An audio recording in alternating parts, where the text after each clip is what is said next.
All right, guys, we're actually going to read a little bit here.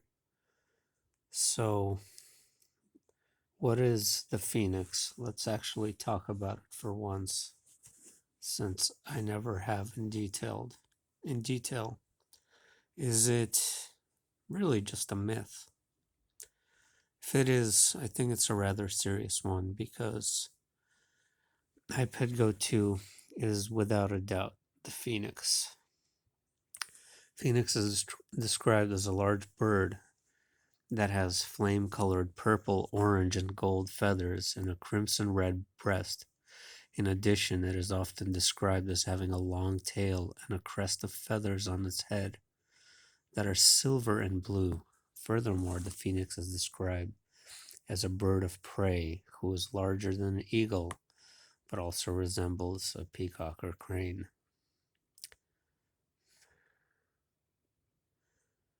The legend goes the phoenix is a one of a kind bird that lives for 500 years.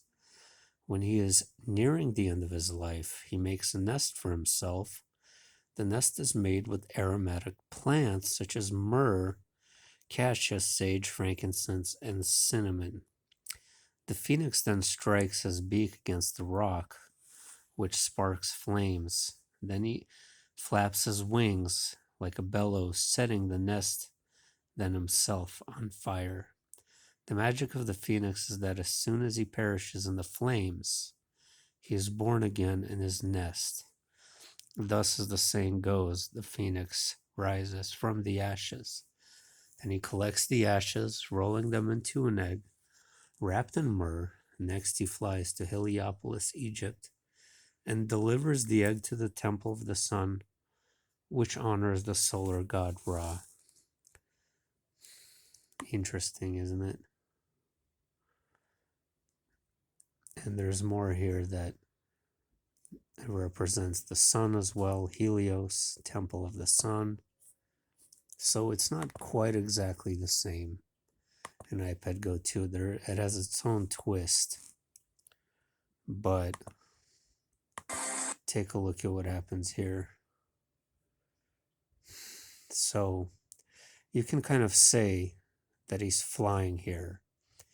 He's not really flying, but he kind of is. And he's flying to his nest.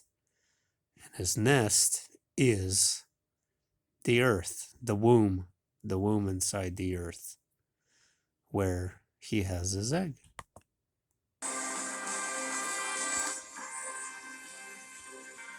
See, he lights it on fire. There's the Helios around his head.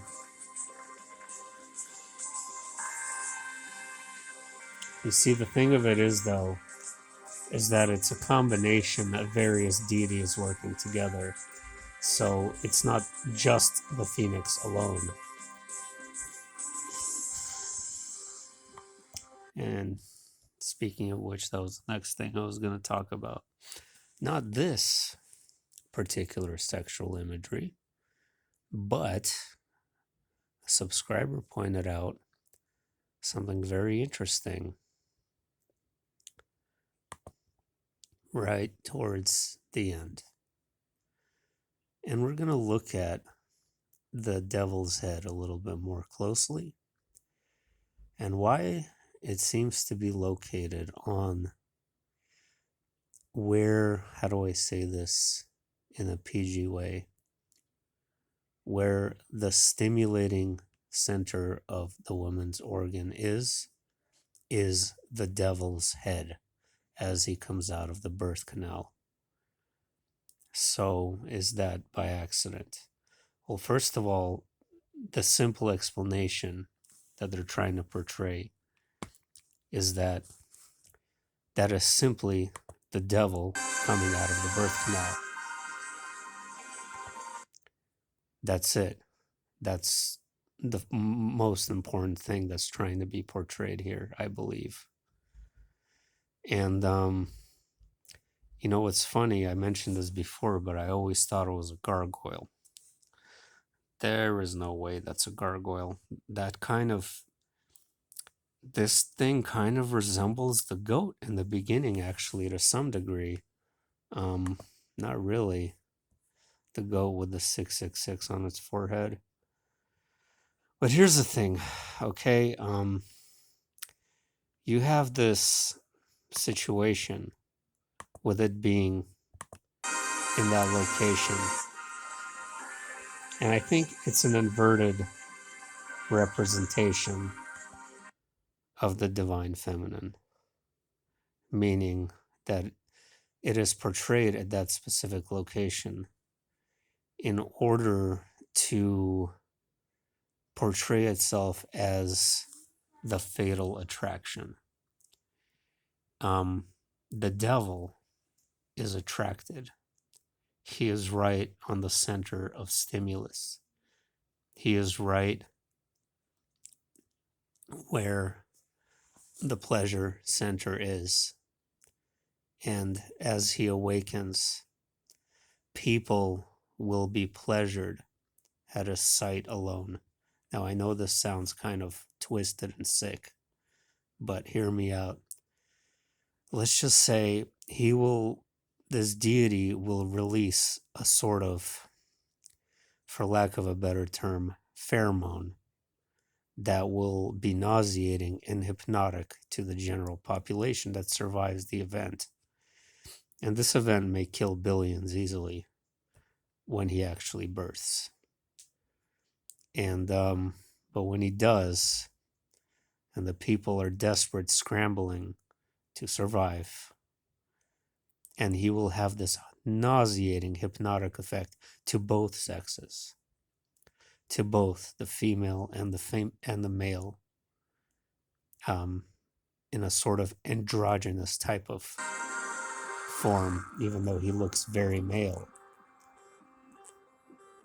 But I don't know. That is just a theory of mine. That is just a theory of mine that he's going to release this energy that is akin to a sort of inverted version of um, the divine feminine, but it will be the opposite of it.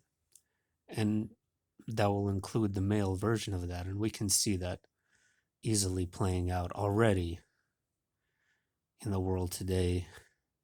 And we're very easily swayed by things like this, by our carnal nature, including me, including many others. So that is a very a powerful psychic tool, psychic sexual tool that will be used to lure the populations into his hypnotic gaze that they will not be able to stay away from. And hear me out. This might be all total crap. Okay, I'm just speculating.